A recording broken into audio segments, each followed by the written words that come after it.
Hello, everybody. My name is Christian, and I'm here to give you a little bit of a help on how to use the new native instruments, Cuba. And this is my first time doing this kind of videos, so hopefully I can explain myself in full. So first off, start by opening Kontakt 5. One very important thing is that Cuba won't work on the older version of Kontakt 5. So first, if you haven't updated your Kontakt 5, make sure you download it from Native Instruments website, or if you're working with Complete, you can do it directly from your service center, and it would automatically put it up to date. So I think that let me close this for a minute. So the accurate version gets out of the way. You should have all these errors coming out. Okay, so you go to Kontakt. So the version that you should have is 3.1.04. And the thing about this version is that they added a new compressor, which makes things a little bit more, the energy of the instruments kind of like get a little bit warmer with this compressor. That's my experience using that. So anyhow, so you want to start off by opening this little tab, Cuba. And the main thing is the instrument is divided in two main sections, which is everything in regards to percussion, single percussion, melodic instruments, and the second part of the instrument, which is my favorite, it's the melodic ensemble right here. So I want to start with this one, and then you have 4 different options, which is basically the same instrument, but equalized in different ways: classic, contemporary, folkloric, old school. My favorite one is contemporary. Sounds pretty much you'll hear it. So you just drag it over, and then here you go. So this is Cuba right here. So I think that the thing that confuses a lot of people about this is that how you load, how you actually make music happen from here into your digital workstation. I want to explain that later, but first of all, it's kind of important to understand what's going on inside the instrument itself. So first, let's start off by pressing play.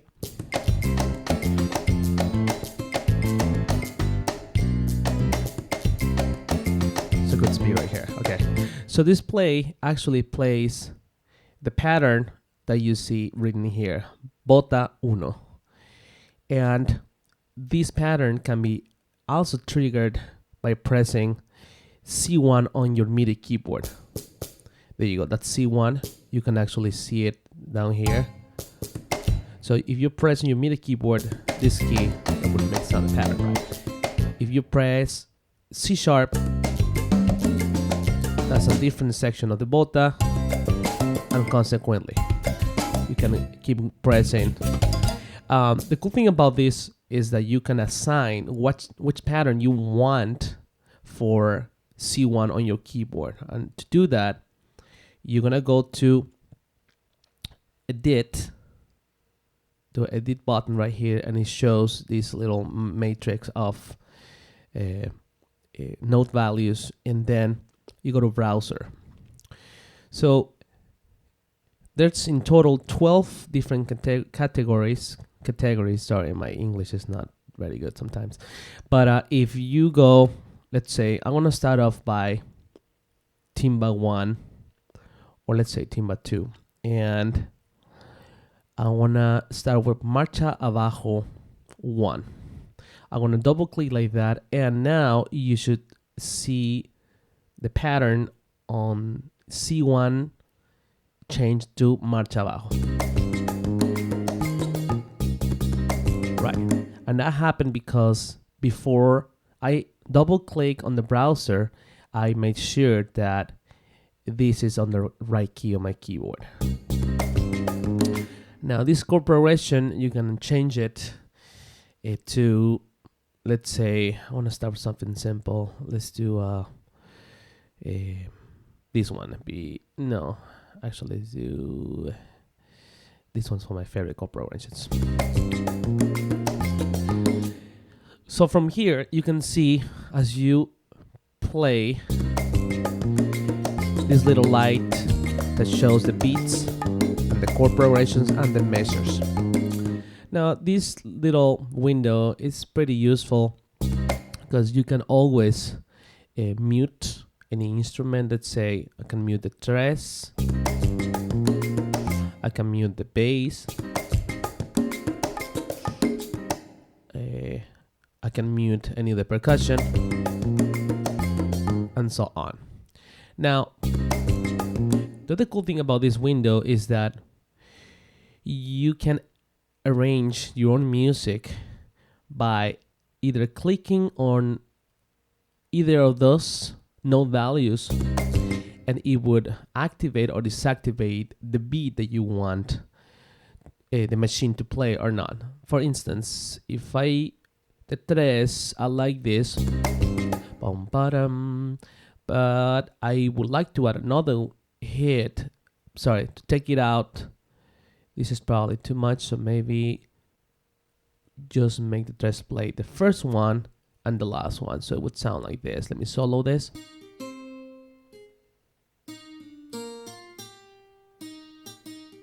There you go. So you can always put it back if you want. Solo.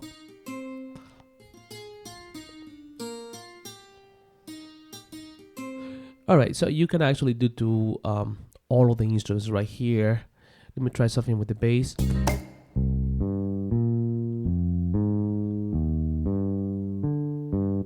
How about I eliminate this last one on beat number 4 when the bass is playing G7, and I can always eliminate also this one.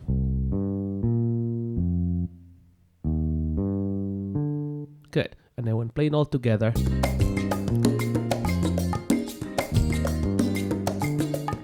alright, so you can always play back and forward depending on what you want your sound the music to sound like. Alright, here you have also you can select the key you are in. Let's see how this sounds in A or maybe G. As you can see, this is a minor key, so it will always respect the quality of the chords according to the progression.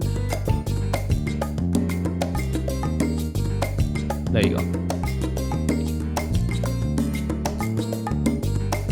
Okay. All right, so that's pretty much what it is about this tab.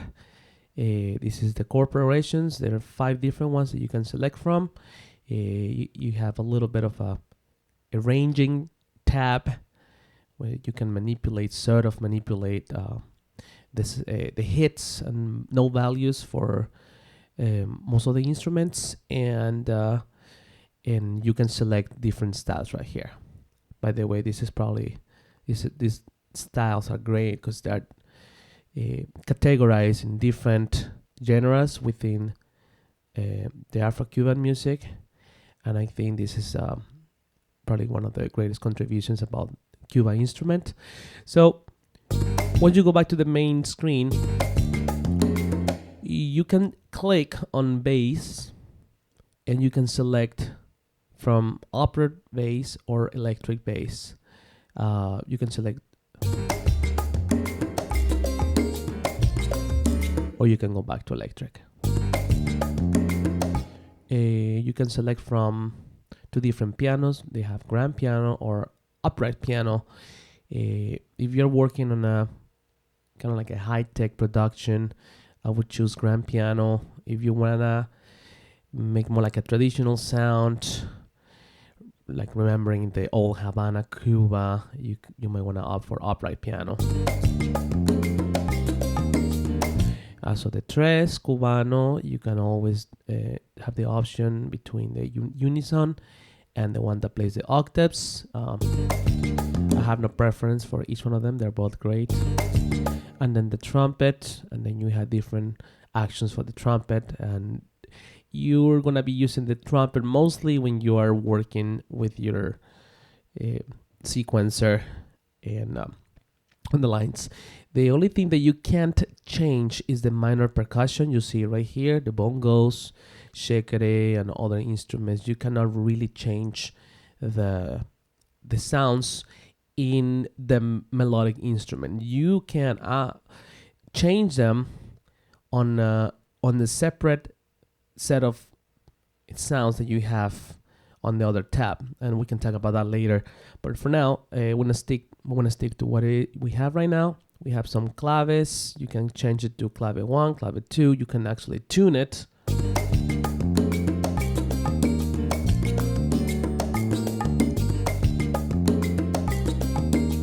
Yeah, you can change to African clave.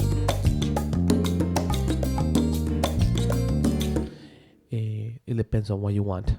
Okay, so this is the main thing about the browser and the main window. Now, something very cool about this instrument is the capability of playing around with how quantized you want the music to be, how free, how intense. So this is the 3 knobs that you have right here. So style, really what style is, it's mostly about how short or how long the notes you want them to be. Here it would sound really almost like it's staccato, like all instruments are playing staccato. As I move the knob here to the right, it's gonna sound more legato.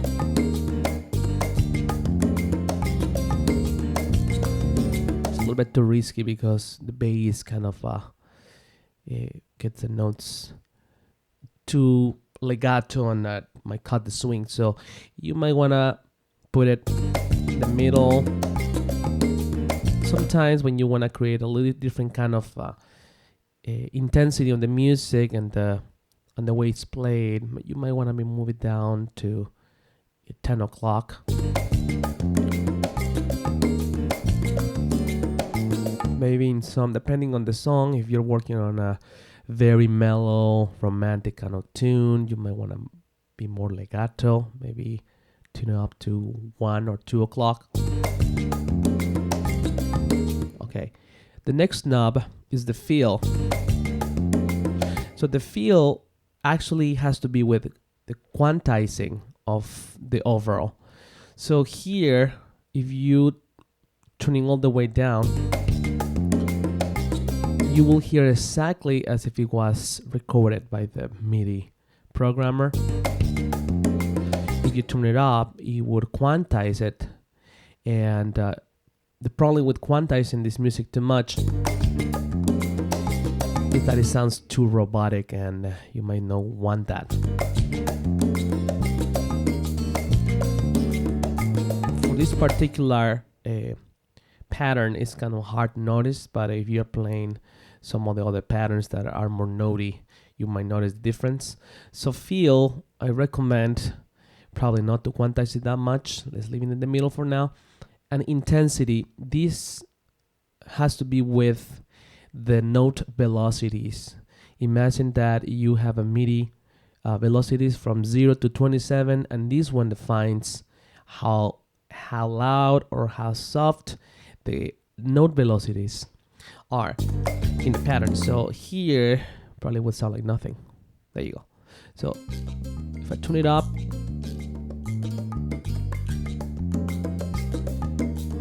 so the formula here, if you're working on a very mellow tune, and I would make the instruments a little bit more legato and with a little bit less intensity right here. Now, as you know, probably some of the songs increase in intensity. So what I would do, I would put it up here, maybe 3 o'clock, and then style, probably put it down to 12.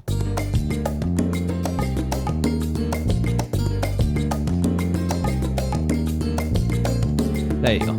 Right, so what those are, and these ones are kind of important in order to make these patterns realistic according to what you what your production is about, and this is what you can play around with.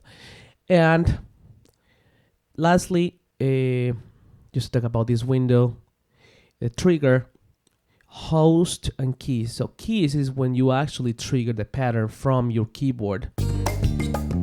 Host, it would make your sequencer trigger the pattern. So if I play the keyboard right now, it won't sound.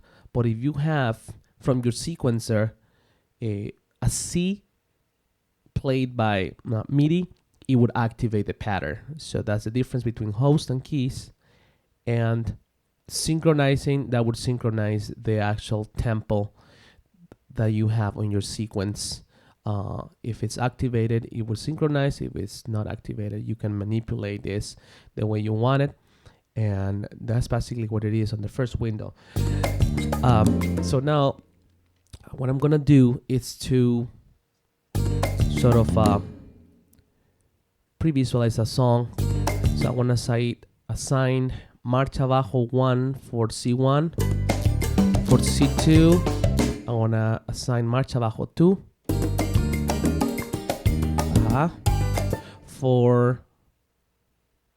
For D, I want to assign Marcha Arriba.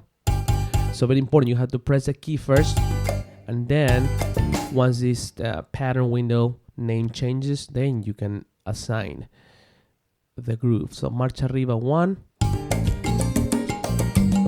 and then for E flat, I want to assign Marcha Arriba 2.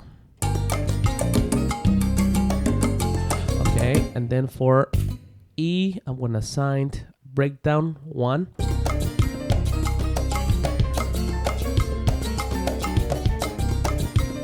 And then for F, I want to assign Breakdown 2.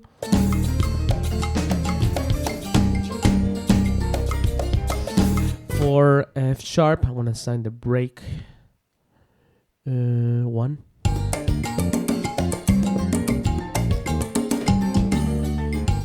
Okay, that's it. So I have 3 different styles. You can see them changing on this window. So for C1, I have Marcha Bajo. C2, Marcha Bajo 2.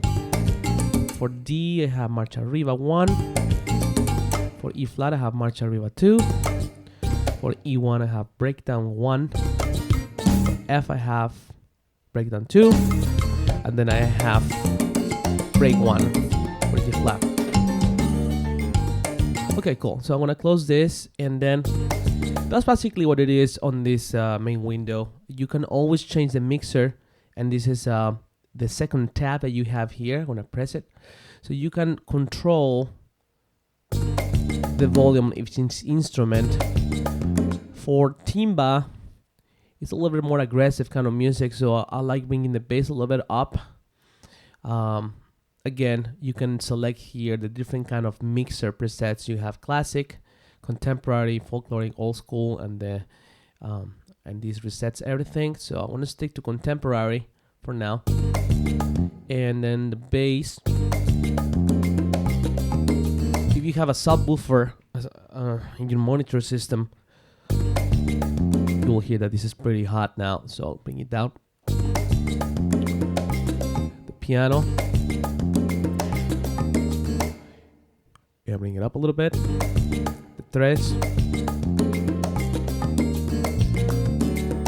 Good.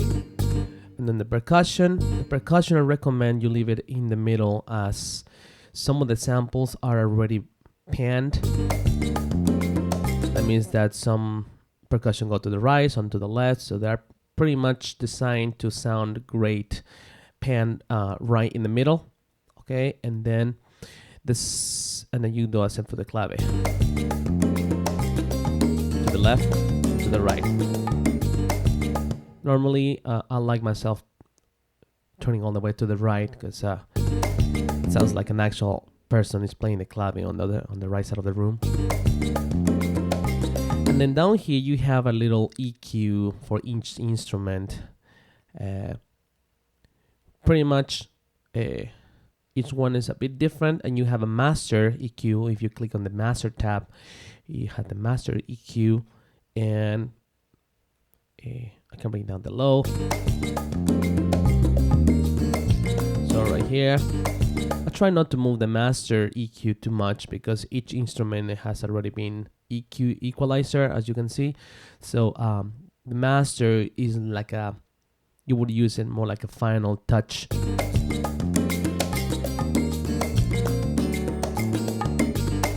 Depending on if you have a vocalist singing on top of it, you might want to bring the mid downs a little bit. Not too much, maybe like 11 o'clock. If you want to clean some mud from the mix, maybe bring the love mids from here. This normally cleans up your mix, but not too much because the conga and some other instruments operate around this register, so you don't want to do that. So maybe a little bit here. Okay.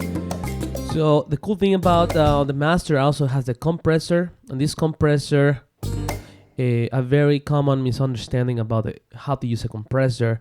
Most people think, well, I want to make it louder, so I want to just blast it all the way up there, and that's probably the wrong assumption about a compressor.